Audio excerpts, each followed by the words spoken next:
હાલો વિદ્યાર્થી મિત્રો, આજે આપણે સ્વાધ્યાય 1 નામાના મૂળ તત્વો ભાગ 1 અને એનો પહેલો ચેપ્ટર ભાગીદારી પ્રવેશ અને સ્વાધ્યાય 1 નો મુખ્ય પ્રશ્ન ક્રમાંક 3 અને એનો પેટા પ્રશ્ન 2 નો દાખલો ગણવાનો છે। પહેલાં હું રકમ વાંચીશ અને ત્યાર પછી એને સમજાવીશ અને પછી આપણે દાખલો ગણશું। અમૃતા અને દિવ્યા એક ભાગીદારી પેઢીના ભાગીદારો છે। તેઓનું મૂડીનું પ્રમાણ 3:2 છે।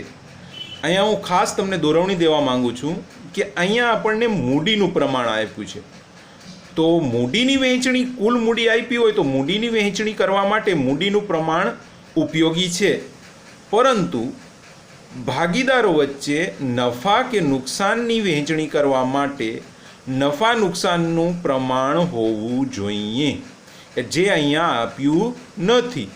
તો નફા નુકસાનનું પ્રમાણ ન આપ્યું હોય તો ભાગીદારો વચ્ચે સરખા પ્રમાણમાં નફા કે નુકસાનની વહેંચણી થાય। તો અહીંયા મૂડીનું પ્રમાણ 3:2 છે, નફા નુકસાનનું નથી, આ માત્ર મૂડીનું છે। અમૃતાને તેનું કમિશન બાદ કર્યા પછીના ચોખ્ખા નફા પર, હવે અહીંયા હું ખાસ તમને મેન આ દાખલાનું જે ટોપિક છે એના ઉપર હું ખાસ તમને પાછળ સમજાવીશ કે આ જે શબ્દ વાક્ય આખું છે કે કમિશન બાદ કર્યા પછીના ચોખ્ખા નફા પર, એ કઈ રીતે ગણતરી કરવાની છે એ હું તમને પછી સમજાવીશ આગળ। એ ખાસ મેઇન પોઈન્ટ આ દાખલામાં છે, 8% કમિશન આપવાનું છે જો વર્ષના અંતે પેઢીનો નફો ₹96,876 હોય તો અમૃતાને કુલ કેટલી રકમ મળશે? અમૃતા કોણ છે? ભાગીદાર છે। તો અમૃતા ભાગીદારને કુલ કેટલી રકમો મળે? જનરલી 2 રકમો મળશે, એક તો કમિશન એનું મળશે અને બીજું ભાગીદાર છે માટે વહેંચણી પાત્ર નફામાં એનો ભાગ, એટલે કે વહેંચણી પાત્ર નફાનો એનો ભાગ મળશે। આ 2 વસ્તુનો સરવાળો જે છે એ અમૃતાને મળતી કુલ રકમ હશે। હવે હું તમને ચર્ચા જે કરવાનું છું આ દાખલાનો મેઇન ટોપિક કમિશન બાદ કર્યા પછી, આ પછીના ચોખ્ખા નફા પર જે પછી જે શબ્દ છે, અને આખો એમ તો વાક્ય યાદ રાખવાનું છે પણ એ વાક્યમાં પણ પછીના એ મેઇન મુખ્ય શબ્દ છે, તો એનું તમને વિવરણ હું કરી દઉં। જ્યારે તમને ભાગીદારને મળતા કમિશનની ગણતરી કરવાની હોય તો 2 પ્રકારે થશે। એક પહેલી કે જે મુખ્ય પ્રકાર છે, જે આપણે શીખવાનું છે અને આપણા દાખલામાં પણ અત્યારે એ જ છે, એમાં જે શબ્દો હશે દાખલામાં આ પ્રકારે શબ્દ હશે કમિશન બાદ કર્યા પછીના ચોખ્ખા નફા પર, અથવા અહીંયા મેં ઓબ્લિક કર્યું છે એટલે કે અથવા થોડાક શબ્દો ચેન્જ કરીને પણ અર્થઘટન એને જ રહેશે, કમિશન આપ્યા બાદ વધતા ચોખ્ખા નફા પર। એટલે આ હોય દાખલામાં કે આ વાક્ય રચનાઓ બંનેનું અર્થઘટન એક જ આપણે કરવાનું છે કે કમિશન બાદ કર્યા પછીના ચોખ્ખા નફા પર। ઓકે, હવે જો આ રીતે શબ્દો હોય, વાક્ય રચના આ રીતે હોય તો કમિશનની ગણતરી કેવી રીતે થાય? ભાગીદારના કમિશનની, તો ભાગીદારનું કમિશન બરાબર ચોખ્ખો નફો જે તમને આપેલો જ હશે ગુણ્યા અંશમાં કમિશનના ટકા અને છેદમાં 100 + કમિશનના ટકા। ફોર એક્ઝામ્પલ, જો કમિશનના ટકા 10 હોય તો અંશમાં 10 આવે અને નીચે 100 + 10 એટલે 110 આવે। તો આ રીતે તમારે ગણતરી કરવાની રહેશે જ્યારે આ રીતે વાક્ય રચનાથી પૂછાયેલું હોય તો। હવે સેકન્ડ જે છે કમિશનની ગણતરીનું, જે ખરેખર યાદ કરવાની જરૂર નથી, આ યાદ તમે કરી લ્યો પહેલું, એટલે આ ઓટોમેટિકલી યાદ થઈ જ જશે।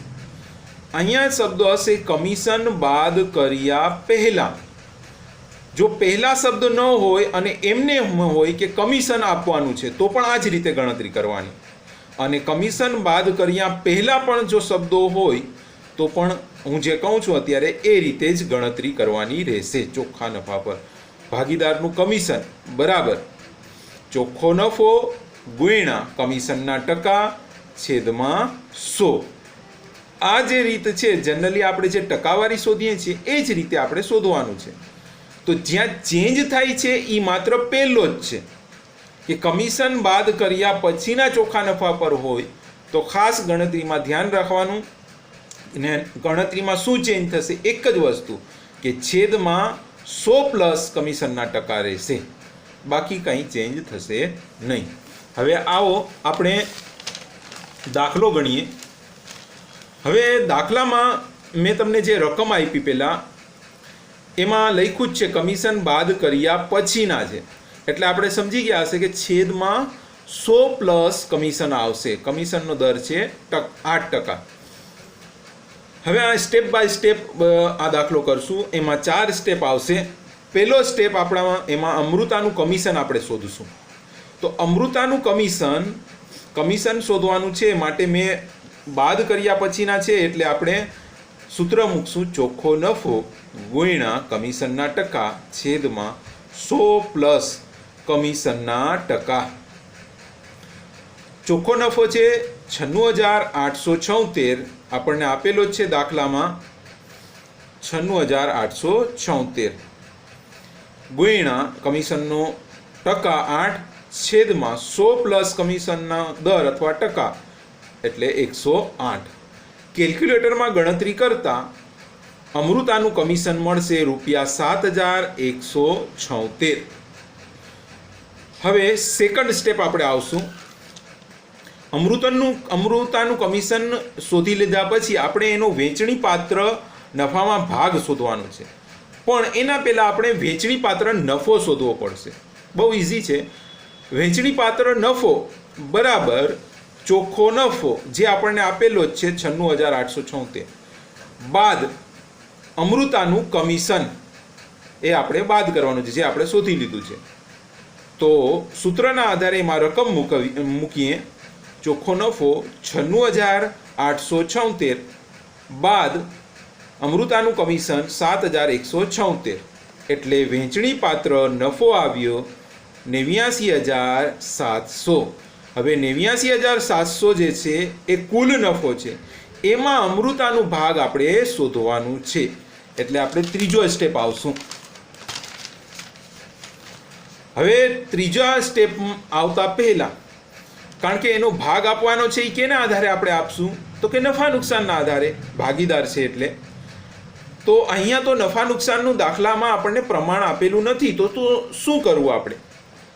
તો ભાગીદારોનું નફા નુકસાનનું પ્રમાણ ન આપેલું હોય ત્યારે વેચણી પાત્ર નફાની રકમ સરખે ભાગે વહેંચણી કરાય. સરખે ભાગે એટલે 2 ભાગીદાર હોય તો 1:1, 3 ભાગીદાર હોય તો 1:1:1 અને 4 ભાગીદાર હોય તો એ જ રીતે 4 વખત 1:1:1 એવી રીતે આવશે. અહીંયા 2 ભાગીદાર છે એટલે 1:1 આવશે. હવે આપણે દાખલાની ગણતરી કરીએ તો અહીંયા આપણો ત્રીજો સ્ટેપ આવશે. અમૃતાના ભાગનો નફો. તો વેચણી પાત્ર નફો જે આવ્યો છે એમાંથી એને આપવાનું હોય, એટલે વેચણી પાત્ર નફો છે 89,700. એને ગુણ્યા એનો ભાગ છે અમૃતાનો 1 જે અંશમાં, અને કુલ 1+1 બેનો સરવાળો ઈ છેદમાં. આ રીતે જ આપણે ભાગ મૂકવાનો હોય. તો 1/2. તો કેલ્ક્યુલેટરમાં આપણે ગણતરી કરતા જવાબ આપણને મળે છે અમૃતાના ભાગનો નફો 44,850 રૂપિયા. હવે ચોથો અને અંતિમ સ્ટેપ કે અમૃતાને મળતી કુલ રકમ. આપણે શરૂઆતમાં જ કીધું હતું કે અમૃતાને 2 વસ્તુ મળશે. એક કમિશન જે આપણે શોધી લીધું, અને બીજું પ્લસ વેચણી પાત્ર નફાનો ભાગ જે પણ આપણે શોધી લીધું છે. તો આ બંનેનો આપણે સરવાળો કરીએ. કમિશન જે છે અમૃતાનું 7,176 રૂપિયા પ્લસ વેચણી પાત્ર નફામાં એનો ભાગ છે અમૃતાના 44,850. બંનેનો સરવાળો કરતાં કુલ રકમ અમૃતાને મળશે 52,026 રૂપિયા. તો આ આપણો મુખ્ય જવાબ છે. તો આશા રાખું છું કે આ દાખલો તમને સમજાઈ ગયો હશે. અહીંયા અમુક વિદ્યાર્થી પાસે બુક નથી એટલે મેં પહેલાં જ રકમ લખી દીધી છે, એટલે એ જોઈને પણ તમે ગણતરી કરી શકો છો. હવે અહીંયા આપણે 4 સ્ટેપ કર્યા છે, એ ખાસ યાદ રાખજો. પહેલો સ્ટેપ છે અમૃતાનું કમિશન શોધ્યું, અને કમિશન કઈ રીતે એ આપણને ખ્યાલ જ છે. બાદ કર્યા પછી છે એટલે છેદમાં 100 પ્લસ કમિશનના ટકા આવશે. ત્યાર પછી સેકન્ડ સ્ટેપ આપણો આવ્યો વેચણી પાત્ર નફો, એટલે કે ચોખ્ખો નફામાંથી કમિશન ઉપર જે શોધ્યું એ બાદ કર્યું એટલે આપણને વેચણી પાત્ર નફો મળ્યો. ત્રીજો સ્ટેપ જે છે એ અમૃતાના ભાગનો નફો, વેચણી પાત્ર નફો એને ગુણ્યા એનો ભાગ. અને ચોથો અને છેલ્લો સ્ટેપ જે છે એ અમૃતાને મળતી કુલ રકમ એટલે કમિશન અને વેચણી પાત્ર નફાનો સરવાળો, તો આપણને જવાબ મળ્યો. હવે આ જ દાખલો માર્ચ 2020 બોર્ડની એક્ઝામમાં પૂછાયેલો છે. એમાં માત્ર નામ ચેન્જ થયું છે, રકમ તેને તે જ છે. હવે હું તમને એ જણાવવા માંગુ છું કે આ દાખલો બોર્ડમાં જે કી છે એમાં કઈ રીતે ગુણભારની વહેંચણી થયેલી છે, કારણ કે એના પહેલાં પણ ગુણભાર વિશે મેં તમને ચર્ચા કરેલી હતી. જો અહીંયા અમૃતાની જગ્યાએ જય નામ છે. હવે પહેલાં એણે કમિશન શોધ્યું, એમાં જુઓ એક ટીક માર્ક છે 7176માં. વહેંચણી પાત્ર નફો શોધ્યો, એમાં ટીક માર્ક નથી. ત્યાર પછી જયનો નફા ભાગ એટલે કે અમૃતાનો આપણે જે નફા ભાગ શોધ્યો તો એ 44850, એમાં ટીક માર્ક છે, બીજી ટીક માર્ક. અને ત્રીજું જયને મળતી કુલ રકમ, જેમાં આપણે અમૃતાને કુલ મળતી રકમ 52026, એમાં પણ ટીક માર્ક છે. દરેક ટીક માર્કનો એક, જો અહીંયા લખ્યું જ છે, આ બોર્ડની આન્સર કી છે, દરેક ટીકનો 1 ગુણ અને 3 ટીકના કુલ 3 ગુણ. આ રીતે તમારો દાખલાનો જવાબ જે છે એની વહેંચણી, ગુણભારમાં એની વહેંચણી થાય છે. એટલે ખાસ કરીને આગ્રહપૂર્વક તમને વિનંતી કરું છું કે તમારે દરેક દાખલાની ગણતરી પૂરેપૂરી કરવી, કોઈ પણ કચાશ રાખવી નહીં. તો આ દાખલો તમને સમજાઈ ગયો હશે એવી હું આશા રાખું છું. અને આના જેવો જ બીજો દાખલો ઉદાહરણમાં પેજ નંબર લગભગ 14 કે 15 ઉપર સેમ ટુ સેમ છે, તો આ અને ઉદાહરણનો દાખલો બંને કરી લેજો. Thank you. અસ્તુ. જય હિન્દ. અને ઘરે રહો, સુરક્ષિત રહો.